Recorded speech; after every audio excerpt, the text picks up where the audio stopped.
Kita sekarang bersama dengan Galang Gunawan, pemain andalan dari Louvre Surabaya yang pada IBL 2020 lalu memperkuat tim dari kota Surabaya. Galang, gimana kabarnya? Baik, Bung. Apa kabar? Baik. Alhamdulillah. Gimana nih puasanya? Alhamdulillah, lancar-lancar aja sampai sekarang. Alhamdulillah. Lang, kita bicara dikit masalah basket ini ya. Gimana pandangan atau kesan Galang dari bergabung dengan Louvre selama IBL 2020 kemarin? Ya, seneng banget ya bisa gabung dengan Louvre, bisa ketemu dengan mantan teammate juga. Di situ ada beberapa pemain yang sudah pernah main satu tim.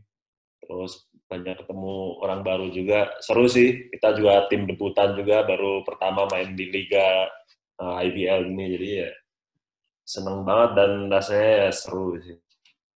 Ya. Ada motivasi tersendiri apa nggak dari diri Galang untuk bergabung dengan Louvre?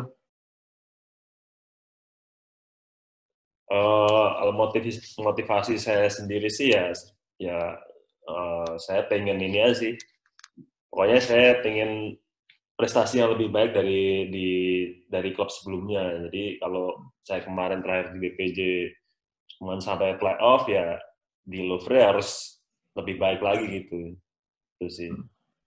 Ya. Lang, kita berbicara sedikit ya, ini sedikit di luar dari basket.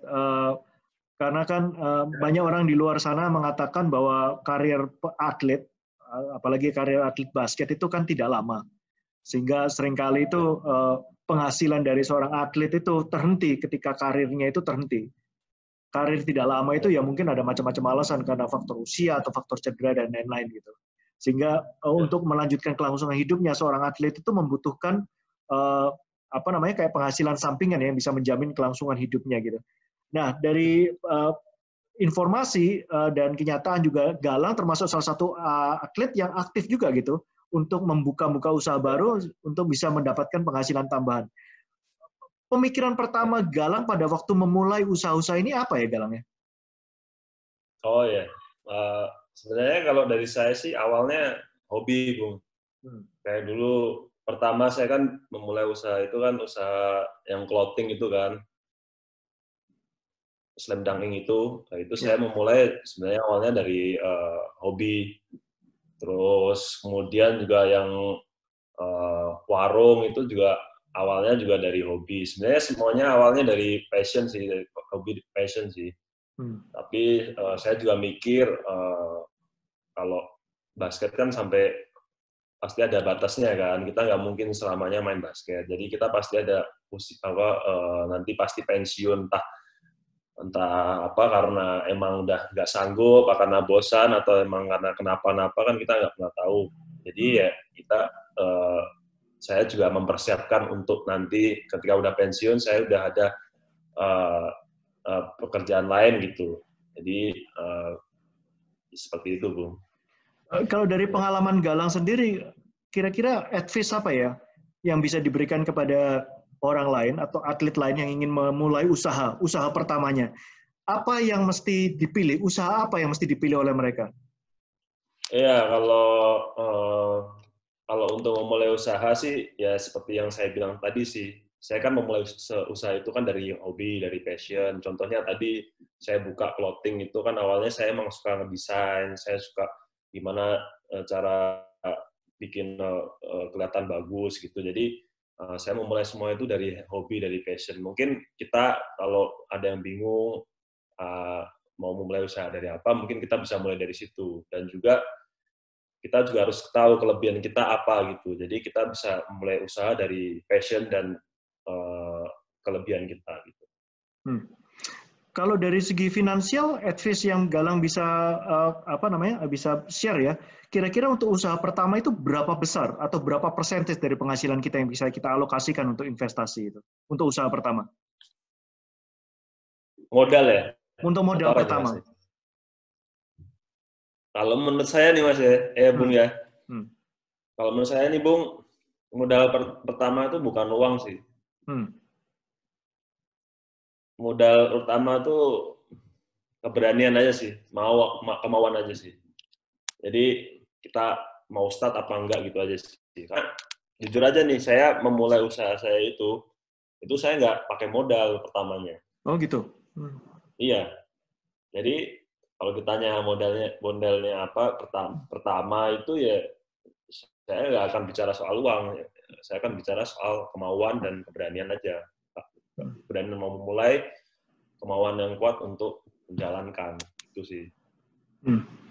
Nah, kalau umpamanya gambarnya bagaimana? Jadi Galang menemukan seorang partner, di mana Galang yang menjadi eksekutornya, partner untuk pendanaan, atau bagaimana ceritanya pertama itu? Kalau pertama yang saya bilang tadi, saya tuh nggak ada modal dalam bentuk uang ya. Jadi saya dulu pertama membuka usaha clothing saya itu kan online. Yeah. Itu 2009 yang nggak salah. 2010, 11, 12 lah nggak salah.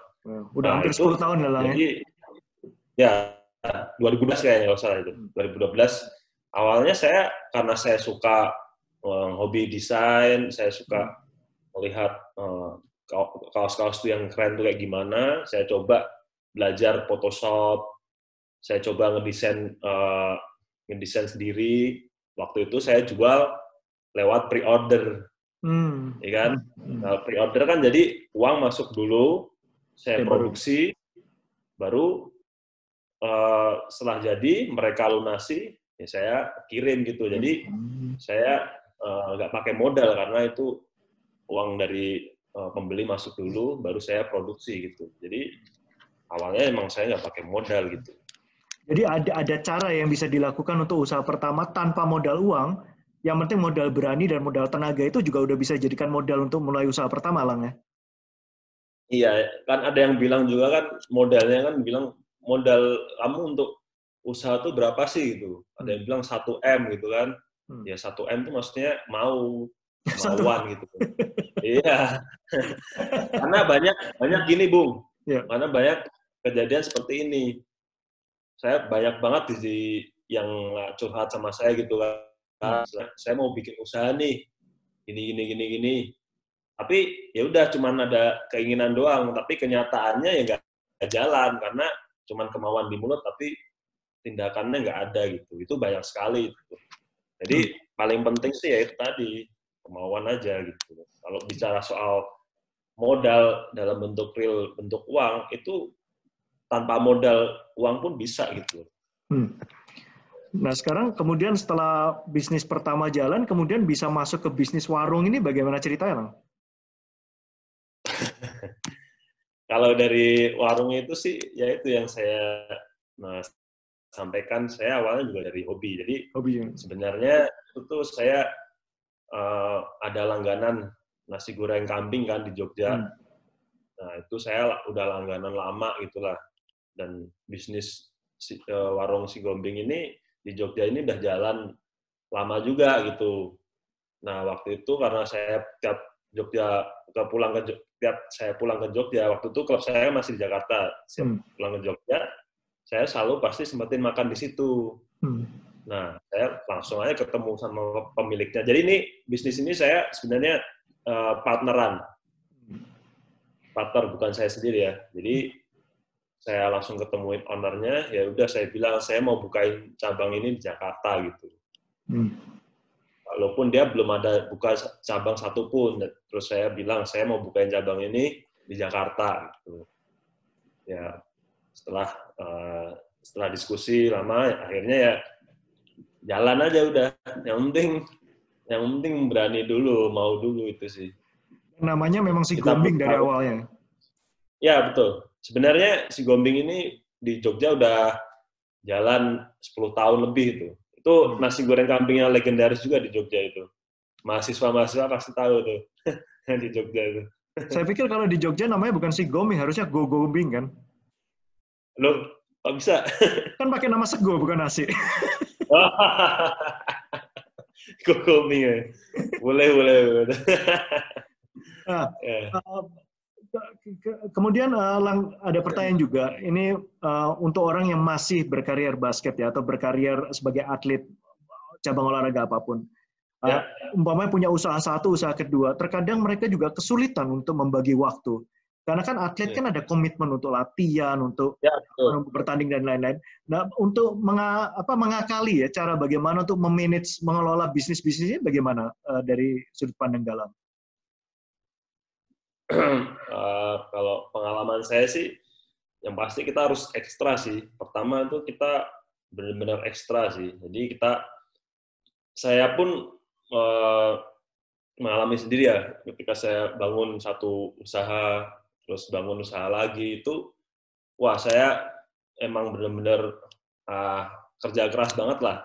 Kayak contohnya kemarin saya bangun usaha homestay itu, yang saya saya pasarkan di Airbnb itu. Nah itu awalnya juga saya kayak misal saya kan masih di PPJ kan waktu itu, jadi saya pulang latihan saya langsung ke rumah itu langsung renovasi, terus balik lagi, latihan lagi, besoknya gitu lagi. Jadi emang harus pertama ekstra waktu, jadi kita harus benar-benar berani berkorban untuk istilahnya nggak mikir capek, nggak mikir ini, kita fokus juga gitu loh.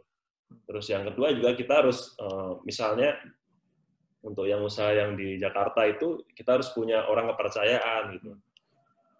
Jadi kan usaha saya kan yang warung sama toko itu kan di Jakarta semua. Jadi saya punya orang kepercayaan yang udah saya ajarin gimana untuk mengelola toko dan mengelola warung ini. Ya udah tiap hari saya tinggal terima laporannya aja gitu. Lang, tadi ngomong masalah orang kepercayaan. Kalau ada orang yang mau terjun ke usaha baru dan harus melakukan pengelolaan seperti yang dilakukan Galang, karakter orang seperti apa yang menjadi prioritas Galang untuk bisa menjadi orang kepercayaan? Yang pasti sebenarnya susah juga sih kalau namanya kepercayaan itu sih. Jadi saya juga bangun sistem juga sih, Bung. Ya. Jadi saya bangun sistem gimana caranya supaya orang yang saya percaya ini tidak bisa bermain di situ gitu loh. Jadi kalau benar-benar orang kepercayaan yang saya lepas saja gitu untuk mengelola semuanya kayaknya nggak akan bisa ya. Ini juga.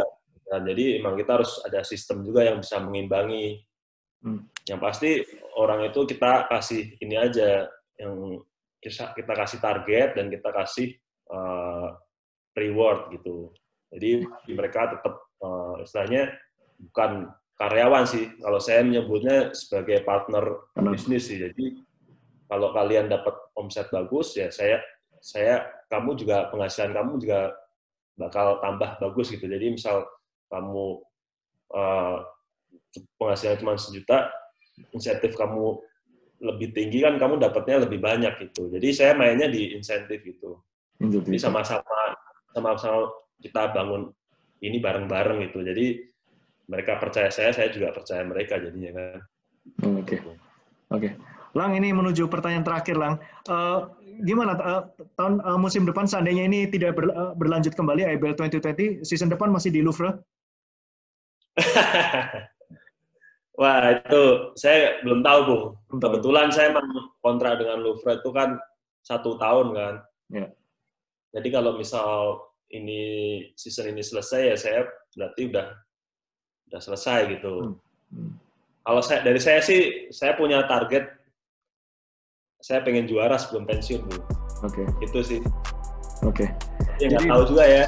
Itu kan cita-cita saya pengen juara sebelum pensiun. Saya pengen pensiun di titik yang tertinggi gitu. Tapi ya we'll see lah, lihat nanti lah gimana. Oke, Lang. Terima kasih waktunya, Lang. Ya. Oke, Lang, terima kasih waktunya. Salam buat keluarga, stay safe, terutama di masa-masa pandemi ini. Salam, mudah-mudahan kita bisa lihat lagi bertanding di IBL ya dimanapun itu. Oke, Lang. Sama-sama, Bung. Terima kasih, Lang. Ya, sama-sama, Bung. Sampai ketemu lagi ya. Ya.